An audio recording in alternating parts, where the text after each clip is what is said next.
여드름 스트레스 붉은 자국, 스트레스 색소 침착, 스트레스 함몰 흉터, 스트레스 지금 마음 먹었을 때 일단 병원으로 가자.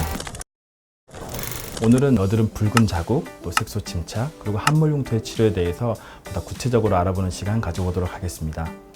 여드름은 어떤 이유에서든 피지 분비가 증가하게 되고 그게 배출이 안 되고 안에서 고이게 되면 화이트헤드라고 면포가 형성됩니다.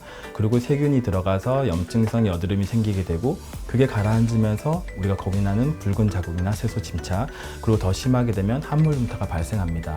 따라서 여드름의 가장 큰 중심 치료 방법이라고 하면 피지 분비를 줄여주는 방법이 가장 중요하다고 볼 수 있습니다. 주로 사춘기에 남성 호르몬인 안드로겐 분비가 증가하게 되고 그게 피지선을 자극하게 되어서 피지 분비량이 증가하게 됩니다. 이게 보통은 나이가 들면 점점점 감소하면서 성인기가 되면서 여드름이 좋아지는데 일부에서 안드로겐에 대한 활성도가 증가되었거나 민감성이 있으신 분들은 성인기가 되어도 여드름이 계속 지속되는 경향이 있습니다.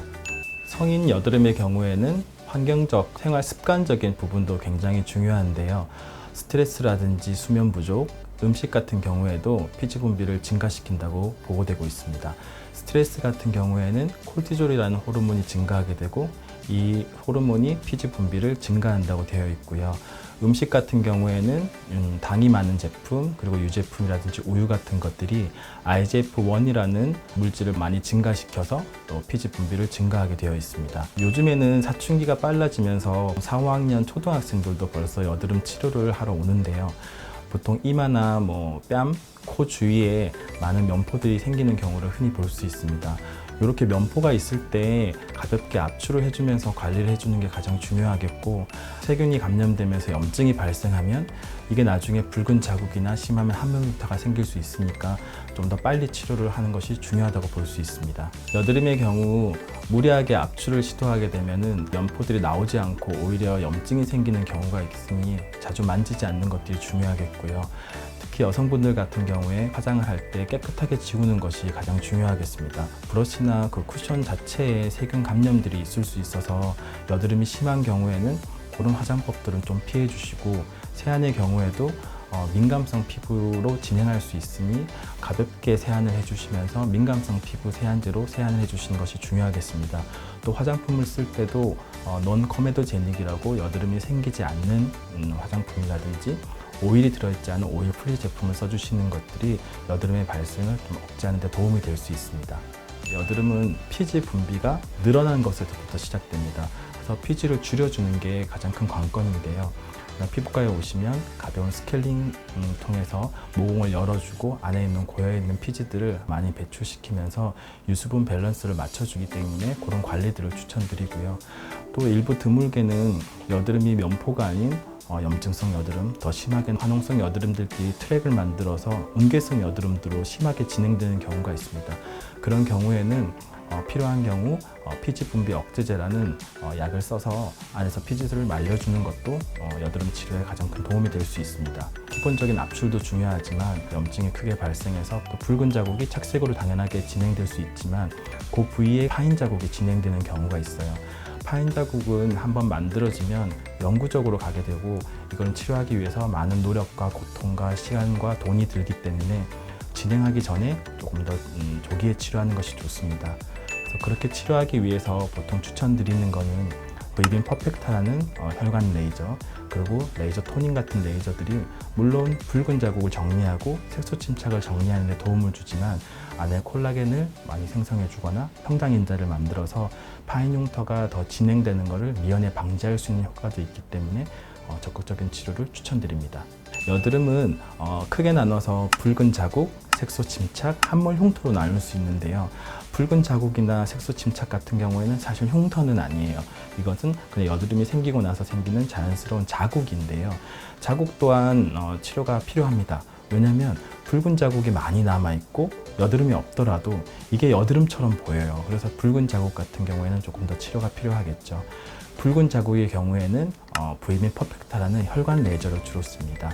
브이빔 퍼펙타는 진피 쪽에 늘어나 있는 혈관들을 터뜨려서 혈관을 없애주는 레이저인데요. 여드름의 경우에도 브이빔 레이저를 치료해 주시면 붉은기가 많이 좋아지는 것을 볼 수 있습니다. 2주나 3주 간격으로 한 5회 정도 치료를 권해드리고요. 중간중간 압출이라든지 피지 조절제 같은 기본적인 치료를 병행하시면 보다 큰 도움이 될 수 있습니다. 보통은 붉은 자국이 없어지시는 분도 있지만 피부 타입에 따라서 붉은 자국이 색소 침착으로 진행하는 경우도 있습니다. 색소 침착 같은 경우에는 우리가 기미나 잡티에 쓰는 레블라이트 같은 레이저 토닝을 주로 사용하고 있는데요. 세안 화장이 가능하고 일상생활이 가능하기 때문에 언제든지 치료가 가능하겠고, 이 레이저의 기전 자체가 진피까지 들어가서 색소를 꽤 부셔져서 그게 이제 빠져나가는 과정을 거쳐야 되기 때문에 한두 번 시술해서 포기하지 마시고 보통 5에서 10회 정도 치료하는 것을 권해드리겠습니다. 자, 이제 가장 힘든 시술이 함몰 흉터입니다. 함몰 흉터는 송곳으로 팍 찔러 놓은 것 같은 아이스픽 흉터, 그리고 경계가 뾰족하게 솟아오른 박스 흉터, 그리고 부드럽게 파여있는 롤링 흉터로 나눠져 있습니다. 흉터 종류가 다양하기 때문에 프락셀, 크로스, 이렇게 한 가지 시술로 모든 흉터들이 좋아질 것을 기대하기는 사실 어렵습니다. 그 흉터에 맞는 시술이 다 나눠져 있는데요. 가장 모든 분들이 잘 알고 계시는 방법이 프락셀이라는 기법입니다. 안쪽에 진피 흉터 조직이 있으면 그거를 최대한 많이 부셔주거나 없애주는 게 치료의 가장 큰 근본입니다. 근데 그거를 훅 드러내서 시술을 하게 되면 오히려 흉터가 더 깊어질 수 있기 때문에 희노를 내는 방식으로 안쪽에 깊이 에너지를 넣어서 정상 조직은 많이 살려놓고 정상 조직에서 재생을 빨리 이루어지게 흉터 조직만 좀 많이 부셔주는 방법이 프락셔널 기법입니다. 많은 프락셀 레이저 중에 저희 병원에서 사용하고 있는 레이저는 뉴울트라 펄스라는 레이저입니다. 뉴울트라 펄스는 다른 프락셀 장비와는 다르게 흉터에 조금 특화되어 있는데요. 원래 개발 당시에 화상과 같은 두꺼운 흉터를 좀 더 집중해서 치료할 수 있게 만들어진 장비입니다. 뉴울트라 펄스만의 장점을 들자면 다른 프락셀 장비는 들어가는 깊이가 진피 상부나 중부에 한해서 들어갈 수 있지만 뉴울트라 펄스의 스카 FX 같은 경우에는 진피 전층을 뚫어줄 수 있는 장비입니다. 물론 다른 장비보다 통증이 살짝 더 있을 수는 있지만 진피 전층을 물고 있는 흉터를 보다 효과적으로 치료하려면 진피 전층을 뚫어줘야 되는데 그때 특화돼서 쓸 수 있는 게 뉴울트라 펄스입니다. 뉴울트라 펄스에 대해서 알고 내원해 주시는 분들이 많으신데요. 막상 시술을 받아보면 타 병원에서 한 서너 번 정도 프락셀을 받은 것보다 한 번 뉴울트라 펄스를 받는 게 보다 효과적이라고 말씀하시는 분들이 많으세요. 그만큼 강하고 집중적으로 진피를 뚫어줄 수 있는 레이저를 써주시는 게 보다 효과적으로 치료할 수 있는 방법이 될 수 있습니다. 또 추가적으로 요즘 되게 핫한 치료가 있어요. 피코 프락셀과 주베록 두 가지입니다.